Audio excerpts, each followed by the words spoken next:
A Texas woman who has been left living in fear as she's stalked by a former Airbnb guest is sharing her story as a warning to others.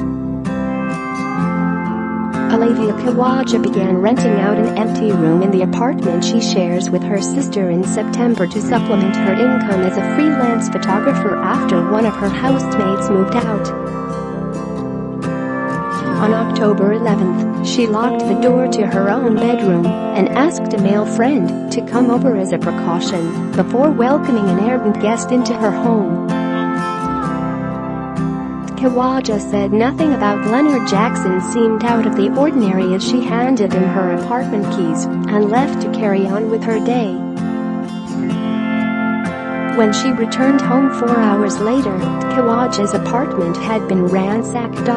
She said she found Jackson had broken into her bedroom and torn it apart, throwing away her photos of male friends and stealing $500. "I saw my door was cracked open, the lights were on, my closet had been gone through," Kawaja told the Fort Worth Star-Telegram. "The cosmetic case where my sister keeps her cash was empty." After throwing Jackson out of her apartment, Kawaja immediately contacted Richardson police, who took her statement but told her they likely wouldn't be able to arrest him unless he admitted to the theft. She then turned to Airbnb for help and was instructed by a representative to fill out a conflict resolution form. The rep said that if the conflict hadn't been independently resolved in 3 days, Airbnb would intervene. However, the situation would only get worse from there. Share this article. Over the next several days, Jackson bombarded Kawaja with texts and messages through the Airbnb site, asking to meet up with him and saying he needed a place to stay, even trying to rebook her room. One text said, "I need you to be my wife one day." As Jackson continued to contact Kawaja, she went to Richardson detectives again and learned that he had recently been arrested for harming a child. Still, though, they said there was nothing they could do unless Jackson confessed. When Airbnb finally responded to Kawaja's conflict resolution request, the company said it did not cover cash losses and said if she wanted further action from the company she needed to fill out the form again and wait another 3 days. Desperate for some kind of solution, Kawaja decided to text Jackson back on October 20th in hopes of getting him to admit to stealing from her. "I didn't want to, but I wasn't getting help," she said. "I texted Leonard and said I would have considered letting him stay if he hadn't stolen from me. He said, I just got out of jail and want to see you." According to jail records, Jackson had been arrested on October 17th in Dallas on a weapons and drug possession charge, and he bonded out soon after. In screenshots of the text conversation provided by Kawaja, Jackson tells her he is on his way to her apartment to clear up this big misunderstanding. He also says, "Will you be my wife? Beam show you how much I appreciate you. Beam show you love, and do you got any condoms I can use?"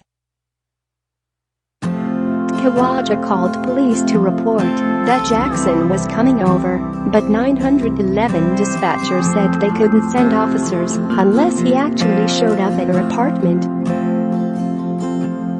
Sergeant Kevin Perlick explained to the Star-Telegram that the department doesn't have the resources to send an officer to everybody's doorstep on the premise someone might show up. Perlick said, "Had Jackson been a threat to her before, certainly we would have sent someone there. But he left peacefully before and there was no indication he was a physical threat to her."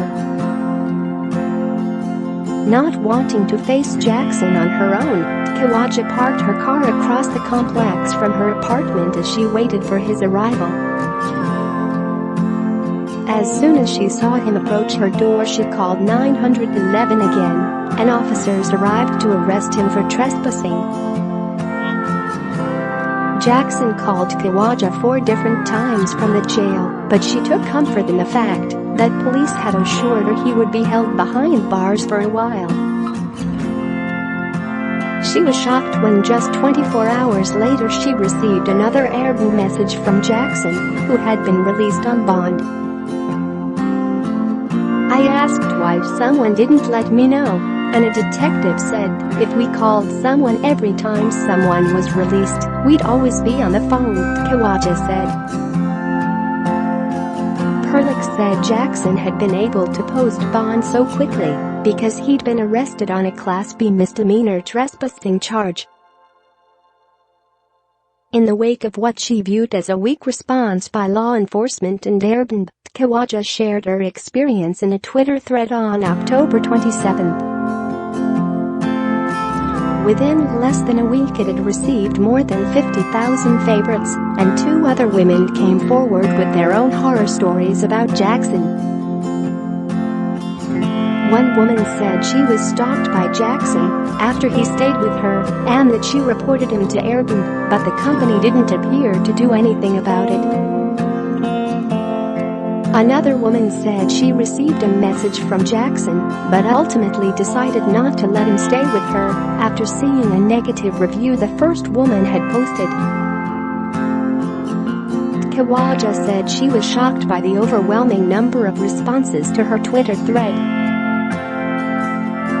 "I'm seeing all these other women comment and say, I had a similar experience, but someone died. I realized how lucky I am to be alive," she said. "I was really scared while it was happening, but I am so used to being harassed, like most women are, that it didn't hit me that I could die this time." While many of the responses contained messages of support, Khawaja said several also blamed her for how the situation went down. "I don't like when people focus on what a victim should have done better," she said.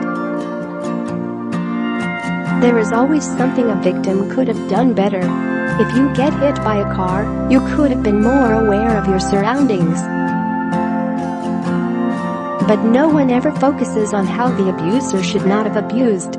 Jackson's profile was finally removed from the Airbnb site 2 weeks after Khawaja's initial complaint. As her story began to be picked up by news outlets in the Dallas area and across the nation, Airbnb Public Affairs spokesman Ben Breed said that the rental company's response to her complaint was simply too slow, and we are working to fully support our host.